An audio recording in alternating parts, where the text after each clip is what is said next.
Olá, hoje estamos aqui com a Aline Borges, ela é engenheira de software iOS na Uber. Quem vai entrevistar ela comigo é a professora Maria Cláudia Emer, co-host do Emílias Podcast e coordenadora do projeto Emílias Armação em Bits. Tudo bem, Maria Cláudia? Tudo bem, Adolfo. Seja bem-vinda ao Emílias Podcast, Aline. Tudo bem? Tudo ótimo. Muito obrigada pelo convite de participar aqui. Então, Aline, a gente já vai começar com uma pergunta a respeito do teu trabalho, né? Como é trabalhar num software que é utilizado por milhões de pessoas no mundo? É bem legal e bem desafiador ao mesmo tempo. Então, como eu trabalho na área de aplicativos, tem muitas coisas em que quando a gente trabalha num time global, em uma coisa que vai funcionar para o mundo inteiro, a gente não pensa quando a gente está numa escala menor. Então, antes de lançar uma feature, eu tenho que testar em árabe, ver se o da direita para a esquerda está funcionando bem, se em francês e alemão, que são línguas muito compridas, se está tudo aparecendo, se o conteúdo é acessível, se alguém com dificuldade de visão ou que usa fonte muito grande no celular está funcionando tudo certo. E isso tudo lançando coisas novas sem quebrar o que já está lá, porque o que já está lá não pode quebrar porque já está funcionando. Então, a gente faz tudo com muito cuidado, mas ao mesmo tempo troca a roda do carro assim na rodovia e tudo tem que continuar funcionando. Então, é um desafio bem diferente numa escala menor. Em seu atual emprego, Aline, você faz desenvolvimento na linguagem Swift? Isso, a minha principal linguagem é Swift agora, em que eu desenvolvo os apps para iOS. Eventualmente a gente encosta em outras linguagens como Python para fazer alguns scripts e tal, mas o principal na minha área é Swift. E como é que é essa linguagem de programação? Eu sei que é uma linguagem criada pela própria Apple, né, para substituir o Objective-C. Mas quais são as características dessa linguagem? Porque provavelmente você não aprendeu ela na faculdade, né? Como é que você chegou a ela? Como é que você aprendeu essa linguagem? Sim, é uma linguagem super nova, que ainda está se amadurecendo. Foi criada pela Apple como linguagem oficial para desenvolvimento de dispositivos Apple. E ela tem umas características bem legais de linguagem moderna. Então, como ela lida com opcionais, quando você pode ser nulo ou não nulo, ponto e vírgula já era. Tem os tipos genéricos são bem interessantes, como ela lida com tipos genéricos e tal. Então, ela tem essa característica de língua moderna que foi criada recentemente, mas também com downsides de ser criada recentemente. Então, tem coisas que estão sempre evoluindo. A cada ano tem mudanças, então todos os anos a gente tem que se atualizar, entender quais são os recursos novos, o que não dá para mais usar. Então, está tudo sempre mudando. Bem interessante. Eu acabei aprendendo quando eu comecei a desenvolver para a Apple, claro, na Apple Developer Academy, que eu participei em 2015. Mas, assim, é uma das linguagens muito tranquilas de aprender. Então, justamente você falou a respeito do Apple Developer Academy, e a gente já entrevistou a Pietra em outro episódio, né? E a gente quer saber também como foi a sua experiência lá. Acho que é bem legal. A Apple Developer Academy acaba abrindo muitas portas para a gente, inclusive, pensar de maneiras diferentes. Eu já tinha feito alguns aplicativos antes, inclusive fiz no PET em Java lá para Android. No meu intercâmbio eu fiz para Windows Phone em C Sharp. E quando eu entrei na Apple Developer Academy, eu falei, então agora eu vou aprender para iOS. E foi bem legal, porque a gente não aprende só a programar, só a linguagem de programação e como estruturar objetos e como fazer as coisas funcionarem na tela. Também tem muito essa pegada de como resolver um problema. Tem uma, sei lá, tem uma ideia relacionada à água. Então, com seu time, você inventa qualquer aplicativo de qualquer ideia que você tiver desde idealizar, ter ideia, concretizar, pensar no MVP, desenvolver, alterar no meio do caminho das coisas que você vai percebendo que não funcionaram e publicar, entendeu? Então, é uma coisa muito mais empreendedora desde o começo até o final do que só aprender a programar. É isso que é legal, né? Você acaba vendo o projeto do início ao fim. Eu lembro que quando você fez a disciplina comigo, você fez algo também para Android, eu acho que na época, né? Então você já gostava bastante, já tem algum tempo que você gosta de programar para dispositivos móveis, né? Muito legal.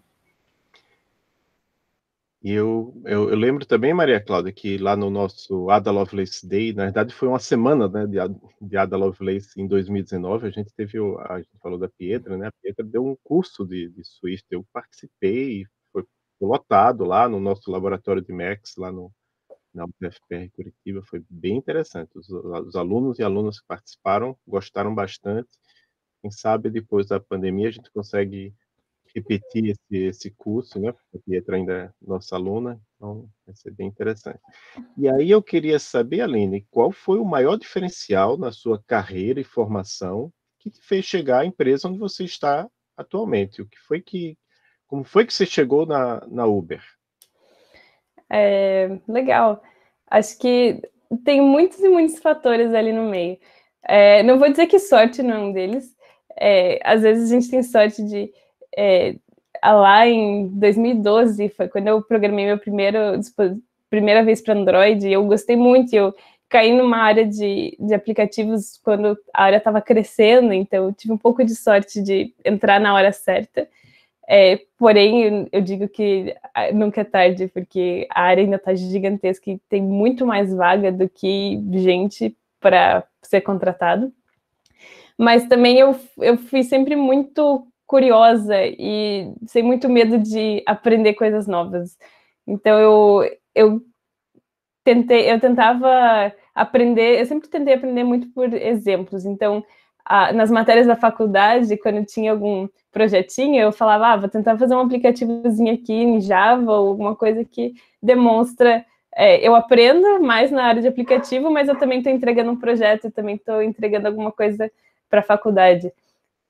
Eu publiquei alguns aplicativos meus próprios, que nem existem mais, e eram feios, eram bem horríveis e nem funcionavam direito, mas de não ter medo de tentar e ir lá e tentar funcionar.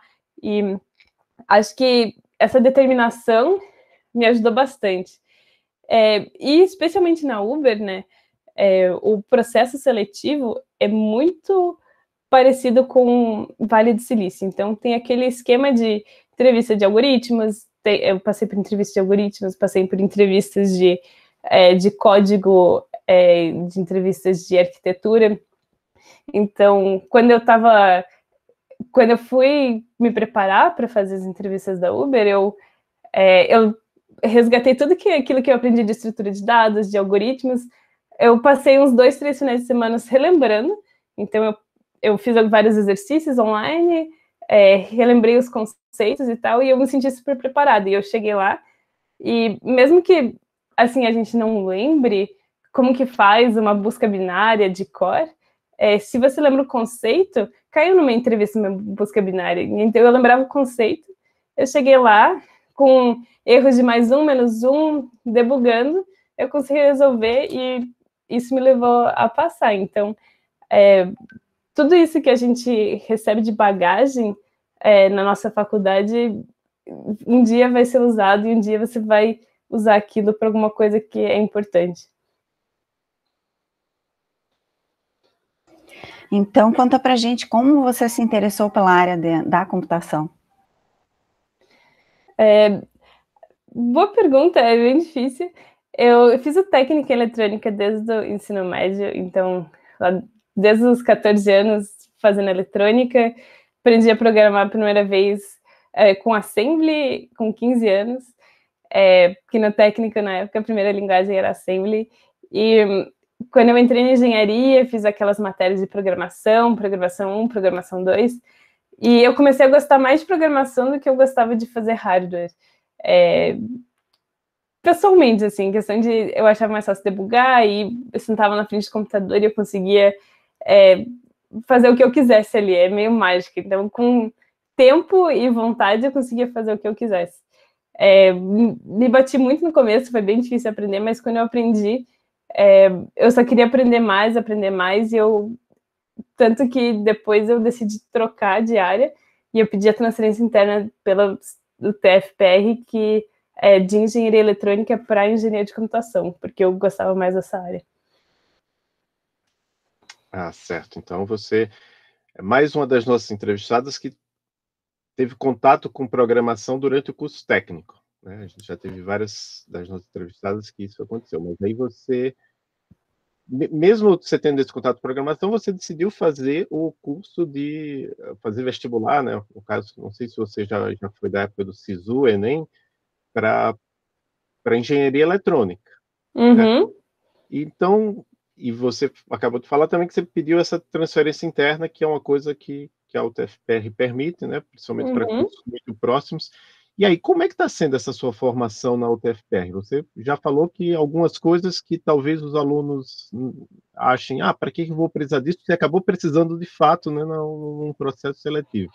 Mas como é que está sendo a sua formação em engenharia de computação? Em que estágio você está do curso? Como é que está sendo? Eu infelizmente caí na estatística estou tentando me formar faz um tempo. Eu já terminei todas as matérias, estou fazendo TCC agora com um colega, com questões de trabalho e pandemia, etc. A gente acabou atrasando muito mais do que deveria, porém agora a gente está focado e o objetivo é terminar esse ano, no começo do ano que vem, para entregar o TCC e pegar o diploma.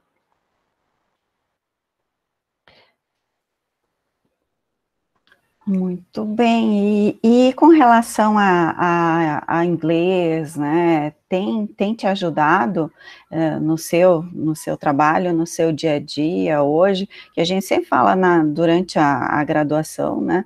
Para os nossos alunos, que é importante que leiam os artigos em inglês, né? Que também, se tiverem acesso, tiverem possibilidade de comprar livros em inglês, seria interessante, né, para ir aprimorando, porque a gente, na computação, acaba sempre estando ali num contexto que precisa dessa língua, né, pelo menos para fazer algumas leituras e entender até alguns projetos. E outra questão é com relação à matemática, né, qual é a importância da matemática na computação durante seu curso ou pós-curso? O que você pensa a respeito desses dois temas, né? Legal. Desculpa, a primeira eu me perdi. A primeira pergunta era de... A respeito de inglês. Isso, desculpa, agora vamos voltar. O inglês é super mega importante. Tem muitas boas oportunidades de empresas brasileiras em que o inglês não é tão necessário.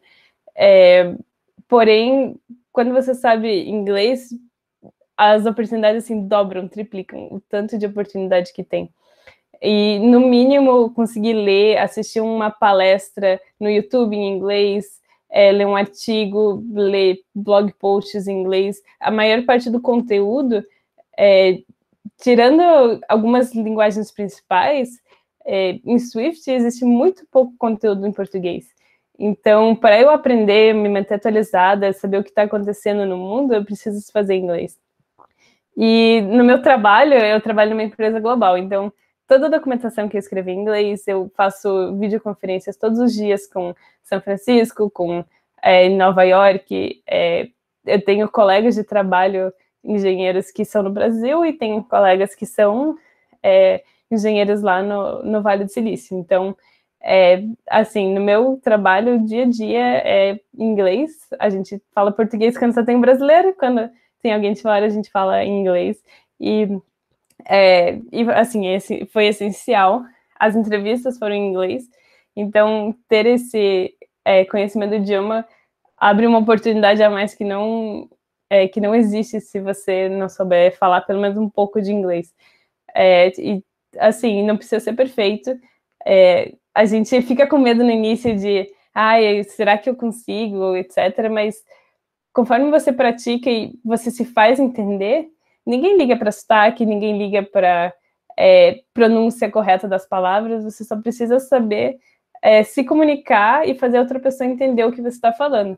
O resto vem com a prática, vem com o dia a dia, e conforme você vai lendo e aprendendo e ouvindo mais, você vai melhorando. E sobre matemática, tem muita matemática escondida em programação, né? Então, conforme... eu, por exemplo, trabalho muito com views, e as coisas apareceram na tela. Então, frequentemente eu quero fazer uma animação muito legal, eu quero colocar a posição do componente aqui, mas quando vir a tela ele tem que vir para cá, e quando eu faço o slide daqui para cá, ele vai vir daqui para cá, e eu já fiz várias matemáticas muito legais, com translação, e, sabe, mudança de matriz, etc., em que, assim, eu não lembro exatamente o conceito perfeito, mas por ter aprendido, por ter feito antes, eu lembro como fazer, eu vou testando, lembro como é que é o nome da coisa, procuro na internet, e eu consigo usar no que eu quero, assim. Então, tudo fica guardado lá no fundo do cérebro. Se você lembra, se você passou por isso uma vez, é muito mais fácil de relembrar, refrescar e fazer de novo. E aí eu tenho uma pergunta adicional sobre essa questão da matemática, né, que é interessante que você falou uma coisa que eu realmente não esperava, essa necessidade da matemática para esses casos. Eu sei que hoje o pessoal está falando muito de matemática para data science, né, ciência de dados, mas o que eu queria saber é se lá no ensino médio, no seu caso foi o curso técnico, você gostava de matemática e isso foi determinante para você escolher a engenharia eletrônica? Sim, eu sempre gostei de matemática e de física. Eu gosto muito de, assim, números exatos, digamos assim, de você ter um fluxo de pensamento e chegar numa conclusão, de ter a lógica de ter um problema, eu modelo ele assim, eu transformo isso em equações e tento resolver, chegar numa resposta. E a programação, no começo, vinha muito para... Assim, eu sou muito ruim de matemática de cabeça, não sei fazer conta de cabeça. E, às vezes, eu tinha algumas contas repetidas, algumas coisas que precisava fazer sempre, e daí você escreve um programinha que eu não sei fazer essa conta, mas eu sei escrever um programa que faz essa conta, sabe? Então, eu sabia transformar o que eu precisava fazer na matemática em programação e vice-versa, e daí as coisas funcionavam bem legais. E a próxima pergunta é sobre o seu dia a dia, que a gente, durante essa época de pandemia, já está perguntando um pouco como é que era antes, como é que é depois da pandemia, porque eu imagino você trabalha numa empresa cuja sede é São Paulo, mas você mora em Curitiba, certo? Agora eu estou morando em Curitiba. Como é que era o seu dia a dia antes? Como é que é seu dia a dia hoje? Como é que era a questão de reuniões, conversa com pessoas, ou você passa mais tempo na frente do computador programando? Como é que isso funciona? Realmente, antes e depois da pandemia, muda bastante. Antes eu morava em São Paulo, eu era daquelas Faria Limers, eu tinha meu patinete, então eu morava perto do trabalho, eu ia de patinete para o trabalho, e eu tinha... bem metade, digamos assim, o tempo entre você sentar e programar. Muita gente pensa que, quando eu for profissional e trabalhar com isso, eu vou só programar. Muito pelo contrário, assim. A gente passava, sei lá, metade do tempo, 60% do tempo programando, e o resto conversando com pessoas. Então, a gente tinha reuniões de alinhamento, o que a gente chama de stakeholder management. Então, a gente tem que manter todo mundo informado do que está acontecendo, se o projeto vai atrasar, por que vai atrasar, quem que você precisa avisar que vai atrasar, quem que você precisa, em níveis de explicações. Então, para alguém você vai dar uma explicação super técnica de esse código aqui não é muito mais complicado do que parecia, por isso e por isso e por isso. mas para a pessoa lá em cima você tem que dar uma explicação que alguém que não sabe Swift, não sabe iOS, vai também ter que entender.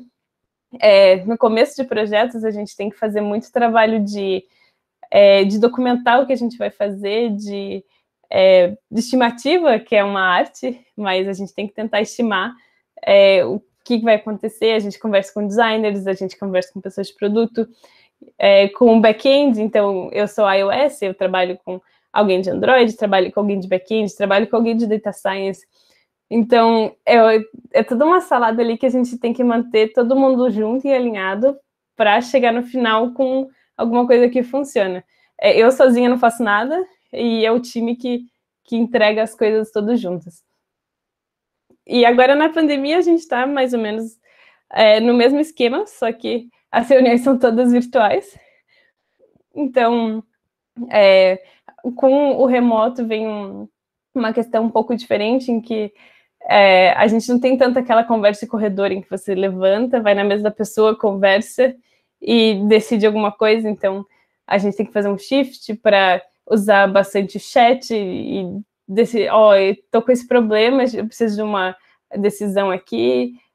A gente tem que fazer mais videoconferências, as dailies, todo dia a gente faz um update do que está acontecendo, se tem alguma coisa errada, para todo mundo ficar sabendo muito mais do que está acontecendo, porque não tem aquele físico que denota as coisas.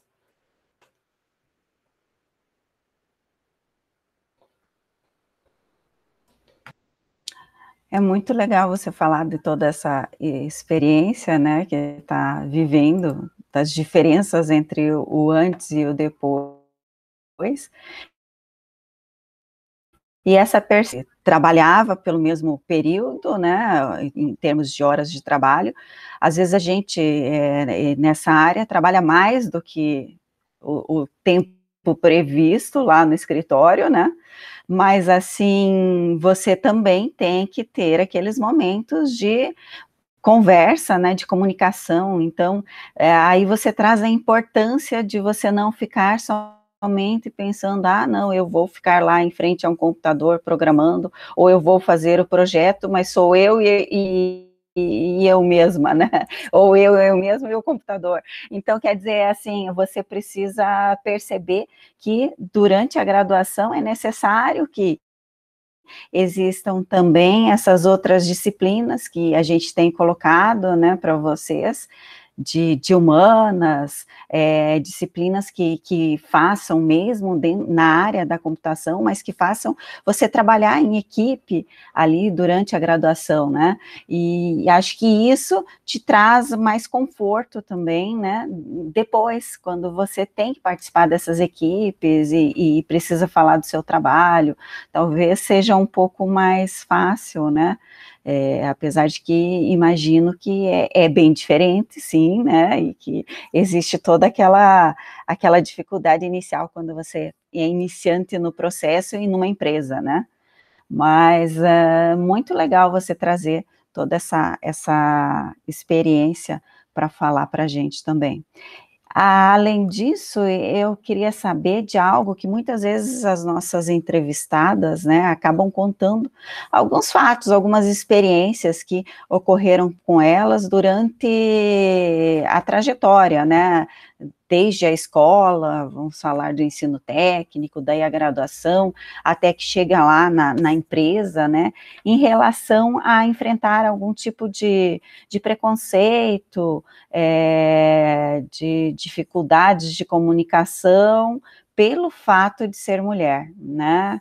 Então, eu queria saber de você, se você lembra de algo assim, né, podia nos citar algum exemplo para nós, se aconteceu, né, ou não. Essa é uma pergunta bem importante.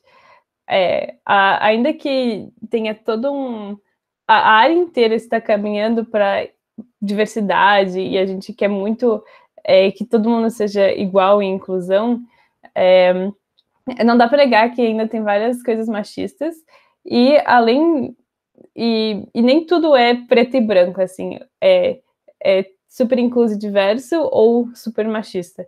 Existe uma gama gigante ali no meio, e tem uma que eu estou estudando agora sobre, que é o unconscious bias, que é os nossos, as coisas que os nossos vieses inconscientes. E muitas vezes, algumas situações que a gente passa, provavelmente a pessoa não tinha a menor intenção de fazer um comentário machista ou de fazer você passar por aquilo, mas ela, assim, mesmo sem intenção, ela acabou falando uma coisa que te afetou ou que pareceu que não foi tratado da maneira correta. E é uma situação que acontece e, aos poucos, conforme a gente vai ganhando experiência, a gente vai aprendendo a lidar e também aprendendo como dar o feedback para a pessoa, para ela perceber que ela está fazendo aquilo. Por exemplo, aconteceu na minha carreira profissional uma vez, em que eu entreguei um projeto atrasado, porque tinha bugs, entendeu? Então, quando chegou a data, eu fui testar e tinha 2 problemas graves. Eu falei, não dá para entregar assim, então a gente precisa atrasar uma semana para resolver esses problemas. E eu fui lá, resolvi, tudo certo, informei quem precisava, e o meu colega do meu lado, que não achou nenhum bug no código dele, na semana seguinte encontrou, assim, 5 bugs, teve problemas também graves que precisou atrasar outra semana o projeto por causa desses novos bugs que ele encontrou. E eu recebi um feedback bem duro por causa do meu atraso, por causa dos meus problemas, como eu não percebi esses bugs antes. E eu percebi que quando ele atrasou, mesmo que tivesse em número maior, não teve um estresse, sabe? Não teve um feedback tão forte. Eu perguntei sobre isso. E eu ouvi que os meus bugs pareciam muito piores do que os dele. Assim, os 2 atrasaram, os 2 tiveram problemas e eu não tenho como saber se isso foi porque eu fui mulher ou porque realmente meus bugs eram piores, ou a situação de estresse geral foi pior na primeira semana de atraso e não na segunda. Porém, é uma coisa que na minha cabeça acaba ficando pensando, será que foi por isso? Então, a dica que eu tenho para as mulheres é entender esses viés inconscientes, que às vezes não é uma coisa que está ali na cara que acontece, e aos poucos aprender como lidar com eles. Então, eu aprendi a lidar com dados, quando eu sentia alguma coisa assim, eu trazia números, assim, então atrasou da data X até Y com problema X, ou a média de tarefas por semana é essa, então quer dizer que eu estou entregando uma velocidade legal, não é só uma impressão que eu não estou entregando. Então, conforme você vai trazendo dados e números e comparações, a gente tira esse viés da pessoa de achar que a gente é um pouquinho pior do que os outros, se você mostra que tá tudo certo, assim.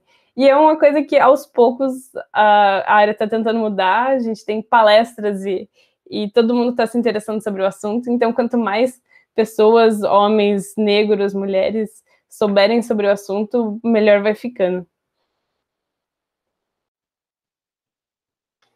Exatamente. Então, por isso que a gente está fazendo esse trabalho aqui. A gente sabe que existem vários outros grupos, né, que tentam aumentar a participação de mulheres e de minorias. Quando a gente fala de minorias, não é minorias populacionais, é minorias na área de tecnologia. Então, tem um conhecido meu, Bruce Tate, que ele falou assim, que um dia ele estava num evento de informática, ele olhou assim para os lados, todo mundo lá, só homem branco praticamente. Então, eu disse, não, eu tenho que fazer alguma coisa para melhorar isso aí. Então, hoje ele dá mentoria para mulheres, para pessoas do Quênia, várias minorias na área.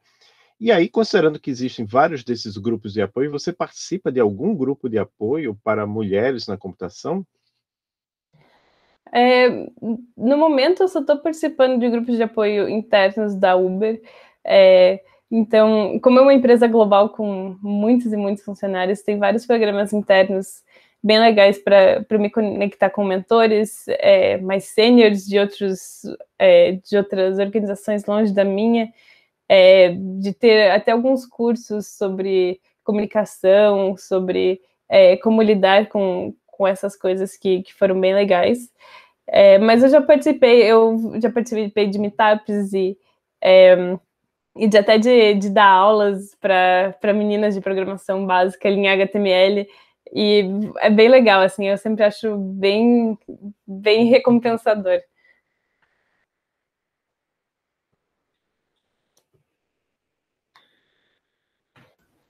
E eu lembro que você participou também de algumas atividades do Emílias, né, enquanto estava mais presente, vamos dizer assim, não estava nessa atuação profissional de hoje, né, nessa empresa, você também participava de algumas ações.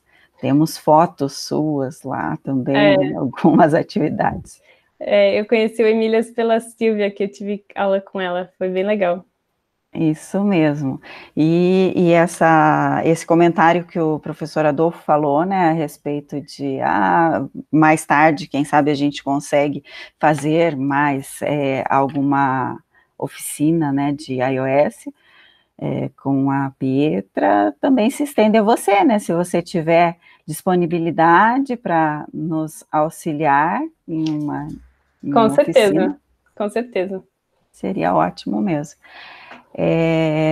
Você, então, comentou a respeito dos grupos de apoio, né? Achei bem interessante, porque a gente vê que as empresas hoje têm se preocupado muito mais com isso, né?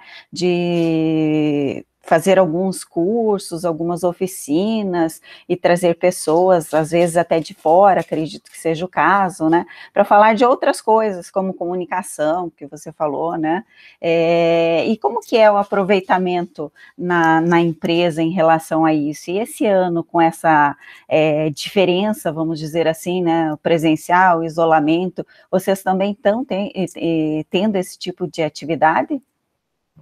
Sim, tudo continua. O que antes ia ser com um evento presencial, a gente acaba fazendo online. Mas sim, as empresas agora estão super preocupadas com a questão de diversidade, até porque não é mais questão de pegar bem, existem diversos estudos que comprovam que um time mais diverso resulta em mais lucro e mais dinheiro no final. Então, é de interesse nas empresas tanto contratar a diversidade quanto treinar e fazer o ambiente, não só contratar e jogar num ambiente ruim, mas tentar fazer um bom ambiente para mulheres e minorias em geral. Então, por exemplo, dentro da Uber, eu participei de um programa que foi de 6 meses, e um dia por mês, dia de trabalho mesmo, ao invés de fazer minhas atividades de trabalho, eu participava de um curso em que eu estava junto com outras minorias, e isso é de negros, mulheres, até de latinos nos Estados Unidos, que são minorias. E eu aprendi diversas coisas bem interessantes, como conceitos de inteligência emocional, de comunicação e tipos de comunicadores, e como passar um argumento que você precisa explicar. Então, teve diversas coisas que foram bem legais para o meu crescimento, além de mentores. Eu já tive uns 2 ou 3 mentores dentro da empresa, mais sêniores, lá de fora, com mais experiência. Então, eu podia chegar com situações ou coisas que aconteciam, ou coisas que precisavam acontecer. Por exemplo, eu falar para o meu chefe que vai atrasar, eu converso com o meu mentor, como que é a melhor forma de comunicar isso? Eles me dão dicas de como fazer isso funcionar melhor, e etc. Então, ter mentores é super bom. Eu já mentorei várias pessoas, eu sempre mentorei pessoas mais júnior, e eu também tenho mentores mais sêniores que eu, para aprender e eles me ajudarem também a crescer na área. Então, é sempre bom conseguir alguém que saiba mais do que você, mesmo que seja numa área diferente, ou seja sobre comunicação, ou sobre como lidar com as coisas, mesmo que tecnicamente nem seja o mesmo caminho, a mesma linguagem de programação que você está aprendendo, mas conhecer alguém que você possa fazer perguntas é muito importante, assim. Aline, outra questão que a gente tem perguntado para as mulheres é se alguma mulher te inspirou em sua carreira, né? Então, até chegar a este momento? Teve alguém que te inspirou? Pode ser alguém da área de computação, mas também pode ser uma pessoa fora dessa área. Legal. Acho que teve diversas mulheres, tanto que eu trabalhei junto, e que me inspiraram, assim, porque sabiam muito tecnicamente e mesmo em áreas diferentes dava para perceber que elas eram muito boas. Mas eu vou citar um nome que talvez vocês conheçam, que é a Luciane Andreatta. Eu trabalhei com ela no Nubank, não 100% diretamente. Agora ela é diretora de engenharia no Nubank e acho que ela tem uma carreira muito legal, assim, que é uma das possibilidades para quem quer seguir na área, que não é de saber muito profundamente todas as linguagens de programação, mas é ter um conhecimento técnico que te permite liderar outros times e ser respeitada como líder de engenharia. Eu acho que ela tem uma carreira muito legal nesse nível e eu me aspiro a chegar assim a 50% do que ela fez. Legal, é interessante porque a gente já teve uma outra entrevistada que falou dela, né?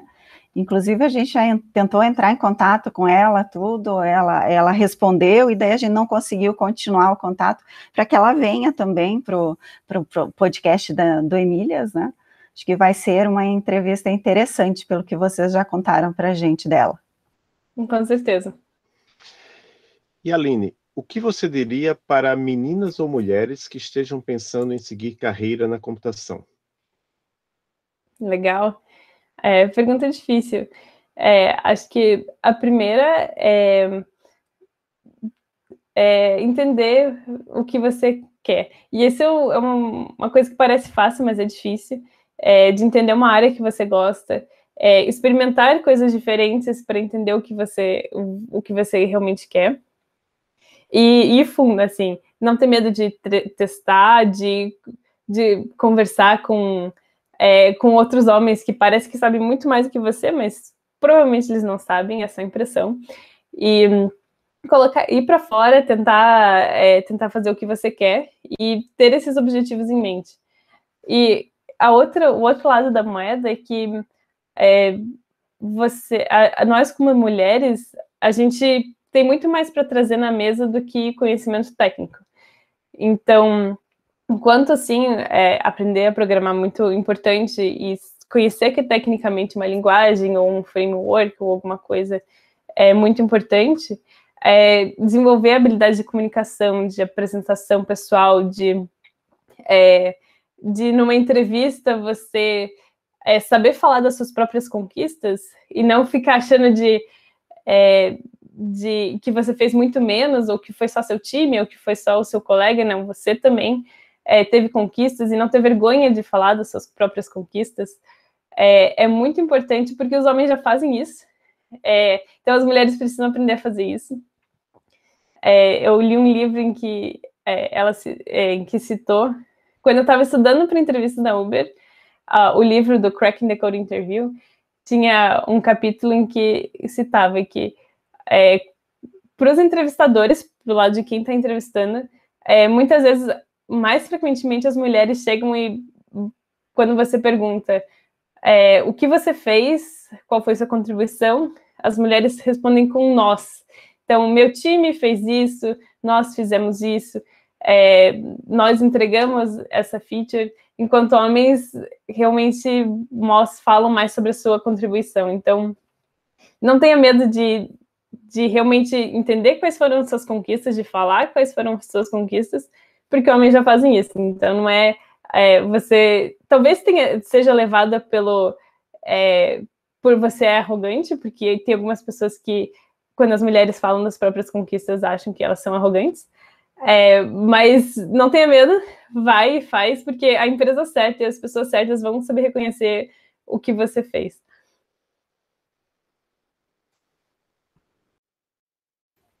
Acho que isso que você falou também é muito importante, né? Que a forma como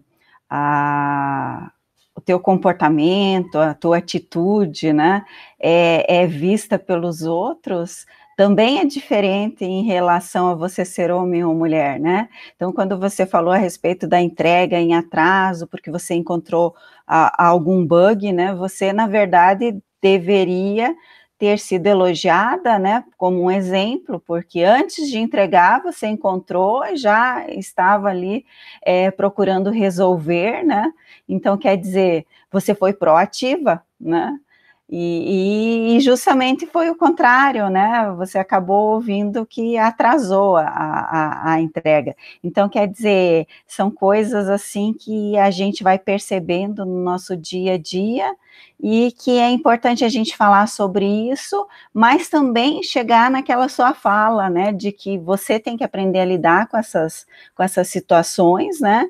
E procurar passar por essas dificuldades, mas não se sentir humilhada ou desvalorizada, né? Porque você precisa buscar o seu espaço e simplesmente fechar os ouvidos para certas coisas, né? Então, são falas, assim, muito interessantes, que eu gostei bastante, por isso quis comentar. E aí, a gente também tem aquele momento em que você faz alguma indicação, né? Você tem alguma indicação de livro? Você já falou, né, da leitura de livros e de alguns assuntos interessantes que você trouxe aqui. Então, você tem alguma indicação? Livro, podcast, filmes, né? Algumas vezes também, quadrinhos. Legal. Acho que vou dar 2 dicas de livros. O primeiro é se alguém estiver querendo pensar em aplicar para alguma empresa dessas grandes ou internacionais ou lá fora, esse conhecimento de algoritmos e estrutura de dados é bem importante. E se quiser ir um pouco além do que a gente aprende na faculdade, tem um livro que chama Cracking the Code Interview, que tem diversos exemplos de problemas fáceis, médios, difíceis que encontra nesse tipo de entrevista. E além de problemas de programação, também explica como que funciona a entrevista, como que é uma entrevista com um manager que vai te perguntar sobre coisas mais pessoais, uma entrevista de arquitetura que não é código em si, você tem que desenhar no quadro. Então é um livro bem legal, se alguém quiser já ir se preparando, entender como é que é uma entrevista de uma empresa grande assim. E já no lado de diversidade de mulheres, eu ainda estou na metade do livro, mas vou recomendar pelo que eu li até agora, que é o livro Faça Acontecer, da Sheryl Sandberg, que tem inclusive um capítulo introdutório com a Luísa, do Magazine Luiza, e é bem legal, é um livro muito bom para você entender essa diferença entre homens e mulheres no ambiente de trabalho, não é só técnico, mas também fala de tecnologia, e entender um pouco, de abrir os olhos para situações, você entender as situações que talvez você tenha tido uma desvantagem e como virar a situação, ou como dicas práticas de como fazer o que você pode fazer para resolver e para melhorar. Então, conforme a gente vai lendo e aprendendo mais sobre isso, também melhora o nosso conhecimento. E melhora tudo à volta também, porque você consegue influenciar as pessoas à sua volta a entenderem esses problemas também.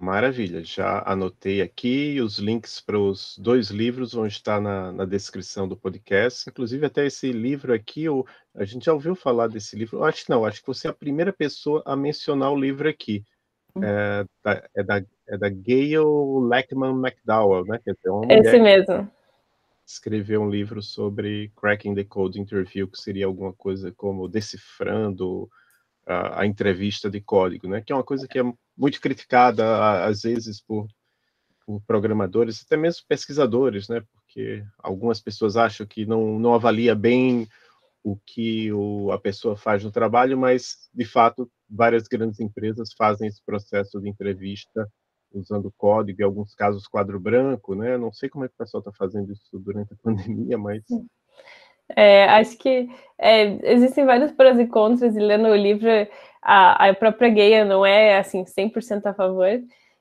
mas tem vários prós desses tipos de entrevistas, e E para quem está tentando, não é só assim, resolver o algoritmo, fez em tempo ótimo, passou, não fez, não passou. Ele avalia várias outras coisas, tem outras entrevistas, não só de algoritmos. Mas é o standard na indústria. Então, se alguém tiver interesse nessas empresas muito grandes ou aplicar para fora também, vai ter que passar por isso e se preparar é a melhor maneira. Eu usei esse livro para passar e eu consegui. Maravilha. Existe alguma coisa que você gostaria de falar que não foi abordado e onde as pessoas podem saber mais sobre você? Vou deixar na descrição o seu LinkedIn, não sei se você tem outros sites, redes sociais. Acho que o meu principal é o LinkedIn, pode entrar em contato, ou o meu e-mail, se alguém tiver interesse, alinecaborges@gmail.com.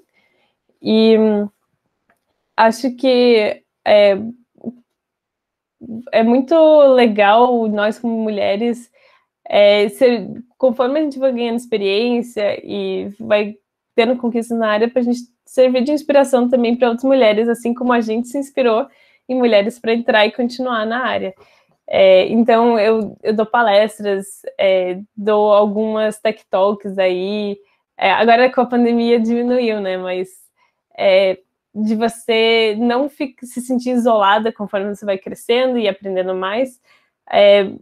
Ensine mulheres mais novas, iniciantes, que estão com medo de entrar na área, e aprenda com mulheres que já estão há mais tempo. Então, nunca se esqueça de que você sempre pode aprender mais, mas que você sabe mais do que muita gente, e embora você ache que não tenha nada para ensinar, você provavelmente tem, e provavelmente você pode fazer a diferença na vida de alguém.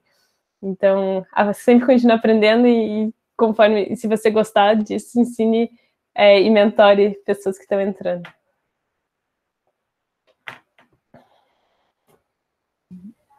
Muito bem, Aline. Você quer mandar um abraço para alguém? Quer agradecer alguém? Não sei, eu sempre agradeço meus pais, acho que eles me ajudaram muito nessa loucura que foi faculdade e tudo mais, eles me ajudaram muito para conseguir estar onde eu tô. O meu marido também, ele sempre topou minhas loucuras, eu falei, vamos mudar para São Paulo, ele falou, vamos. Ele era de outra área, ele era da área de eletrônica, ele foi para a área de iOS por minha causa também, que o mercado está muito aquecido e ele gosta muito também, então tem muita vaga, os salários estão muito altos, e o meu marido está trabalhando remoto também, então a gente tem super disponibilidade de se mudar mais fácil, levar os cachorrinhos, e é muito legal, assim. Com certeza a ajuda deles sem a ajuda deles eu não estaria onde eu estou. Muito bom, Aline. Muito obrigado novamente. Foi um prazer conversar com você. A gente está encerrando mais esse episódio do Emílias Podcast. E tchau e um grande abraço para você. Também vou passar a palavra para a professora Maria Cláudia se despedir. É muito bom você falar dessas parcerias, né? Porque é claro que sem esse apoio a gente acaba não conseguindo chegar onde a gente quer, né? E eu quero agradecer também a você ter aceitado o convite. Acho que foi muito importante tudo que você disse, né? E vai fazer com que nossas ouvintes e nos nossos ouvintes façam algumas reflexões a respeito desses assuntos que a gente traz aqui, né, sobre gênero, diversidade, todas essas dificuldades que acabam acontecendo, né, muitas vezes no ambiente de trabalho e às vezes fora dele também. Então, é bem importante. Obrigada. Muito obrigada pelo convite, achei muito legal participar. E se alguém quiser saber um pouco mais, alguma pergunta que não fizeram aqui, fique à vontade para entrar em contato, que eu com certeza posso responder. Joia. Muito obrigada. Obrigado também. Tchau, tchau. Tchau, até mais.